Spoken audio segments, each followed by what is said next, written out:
Hello बच्चों, last class में मैंने आपको रहीमदास जी की व्याख्या समझा रही थी। उसका कुछ शेष भाग इस प्रकार है, प्लीज़ ध्यानपूर्वक देखिए, समझिए।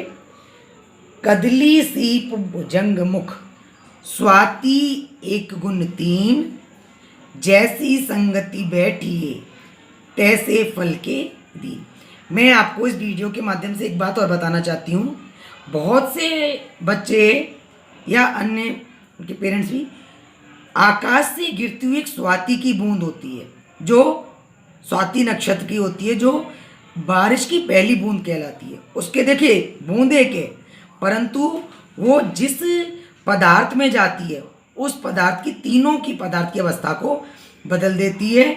ऐसे ही व्यक्ति के स्वभाव की चर्चा यहाँ इस प्रकार की गई है। संदर्भ पूर्वत है, प्रस्तुत द्वय में सत्संगति के प्रभाव को प्रकाश डाला गया है। देखिए, रहीमदास जी कहते हैं कि स्वाति नक्षत्र की बूंद का पानी एक सा होता है, परंतु उसका प्रभाव अलग अलग वस्तु में अलग अलग होता है। जैसे केले की बूंद पत्ते में गिरती है तो वो कपूर बनती है।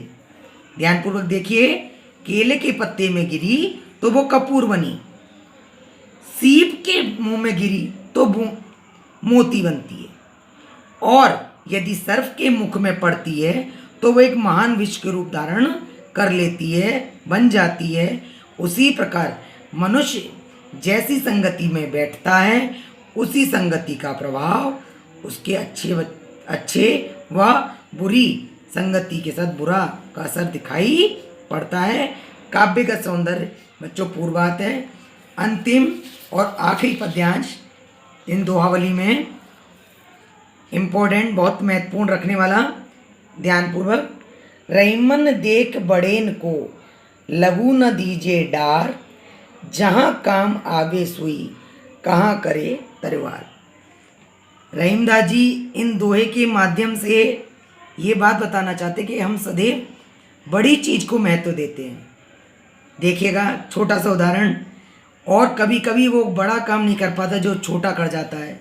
अब देखिए, काटने का काम तलवार करती है, परंतु सिलने का कार्य सुई करती है।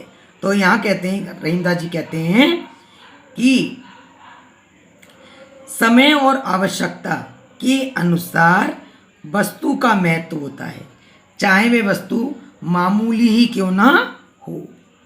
कवि रहीमदास जी कहते हैं, बड़े लोगों को देखकर छोटों का कभी भी निरादर नहीं करना चाहिए। जिस प्रकार जिस स्थान पर सुई काम कर सकती है, मेरे कहने का भाव आया वही, उसी स्थान पर तलवार काम नहीं कर सकती। कवि का आश्रय है कि छोटे और बड़े दोनों को अपने अपने स्थान पर उपयोगी और महत्वपूर्ण समझना चाहिए और होते हैं। इसका काव्य का सौंदर्य, भाषा ब्रज है, शैली मुक्तक है, गुण प्रसाद है, रस शांत है। बच्चों, इस वीडियो को पूर्ण रूप से पूरा देखिए, समझिए और